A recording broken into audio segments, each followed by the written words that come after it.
भारतीय नौसेना हर साल 4 दिसंबर को नेवी डे मनाती है। आमतौर पर नेवी डे से पहले भारतीय नेवल चीफ एक प्रेस कॉन्फ्रेंस भी करते हैं, जिसमें वो नेवी डे के हवाले से बातचीत करते दिखाई देते हैं। इस बार भारतीय नेवल चीफ की प्रेस कॉन्फ्रेंस थी तो नेवी डे के हवाले से, लेकिन एडमिरल त्रिपाठी लगता है कि पाकिस्तान नेवी की हरबी सलाहियतों में इजाफे से खासे हैरान भी हैं और परेशान भी। पाकिस्तान नेवी में 50 जंगी जहाजों या सरफेस शिप्स के साथ साथ 8 नई जदीद तरीन आबदोजों की शमूलियत का सोचकर लगता है कि भारतीय नेवल चीफ की परेशानियों में काफी इजाफा हुआ है। एडमिरल दिनेश त्रिपाठी की प्रेस कॉन्फ्रेंस काफी अरसे तक याद रखी जाएगी, क्योंकि एक नेवल चीफ के तौर पर वो काफी बोले, खासा बोले और ज्यादातर पाकिस्तान नेवी या चीन के खतरे का ही जिक्र करते दिखाई दिए। उनकी प्रेस कॉन्फ्रेंस से ये भी वाज़ेह हुआ कि पाक चीन दोस्ती के साथ पाकिस्तान नेवी या पाकिस्तान के तुर्की और बांग्लादेश के साथ ताल्लुकात भी भारत को खटकने लगे हैं। प्रेस कॉन्फ्रेंस में एडमिरल त्रिपाठी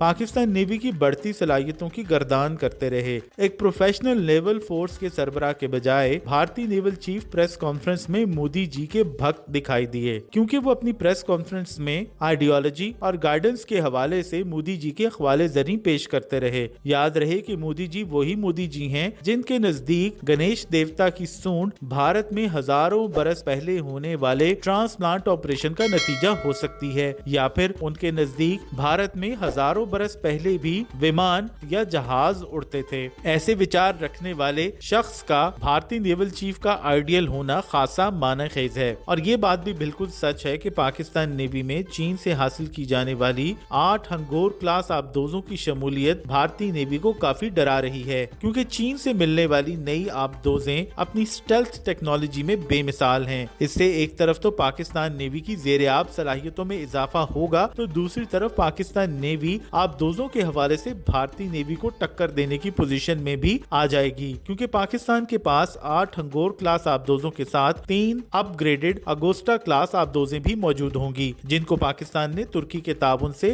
खासा अपग्रेड किया है। इसके साथ ही तमाम की तमाम आबदोजें पाकिस्तान का न्यूक्लियर ट्रायड भी मुकम्मल करती दिखाई देती हैं, क्योंकि ये तमाम आबदोजें पाकिस्तान नेवी के तहत न्यूक्लियर क्रूज मिसाइल दागने की सलाहियत रखती हैं। वापस आए एडमिरल त्रिपाठी की प्रेस कॉन्फ्रेंस की तरफ, तो उनका कहना था कि चीन की जानिब से इमदाद और ताउन निशानदही करता है कि वो पाकिस्तान की बहरी सलाहियतों को मजबूत बनाना चाहता है। तो त्रिपाठी जी, इसमें आपको किसी किस्म का कोई शक नहीं होना चाहिए कि पाकिस्तान और चीन की दोस्ती हिमालय से ऊंची है तो समुद्रों से गहरी भी है, और समुद्रों से हमारी मुराद बहेरा अरब है, जहां पाकिस्तान और चीन की दोस्ती के कई शाहकार आने वाले बरसों में आपको दिखाई देंगे। इसके साथ ही एडमिरल त्रिपाठी का कहना था कि वो हिकमत अमली बना रहे हैं कि भारत को हमसाया मुमालिक से मुमकिन खतरात से बचाया जा सके। पाकिस्तान जैसे हमसाये से तो उन्हें खतरा था ही, लेकिन अब लगता है कि बांग्लादेश में तब्दीली की हवाएं चलने के बाद भारत को खलीज बंगाल से भी खतरा महसूस होने लगा है। खास तौर पर कई बरस बाद, बल्कि दहाइयों बाद, पाकिस्तान के पहले तिजारती जहाज का बांग्लादेश में लंगर अंदाज होना भारत को खासा खटक रहा है। भारतीय दिफाई माहिरीन का कहना है कि एक तरफ बहेरा अरब में पाकिस्तान है तो दूसरी तरफ खलीज बंगाल में बांग्लादेश के तेवर भी बदलते दिखाई दे रहे हैं। बांग्लादेश अब भारत के लिए हरगिज फ्रेंडली मुल्क नहीं रहा,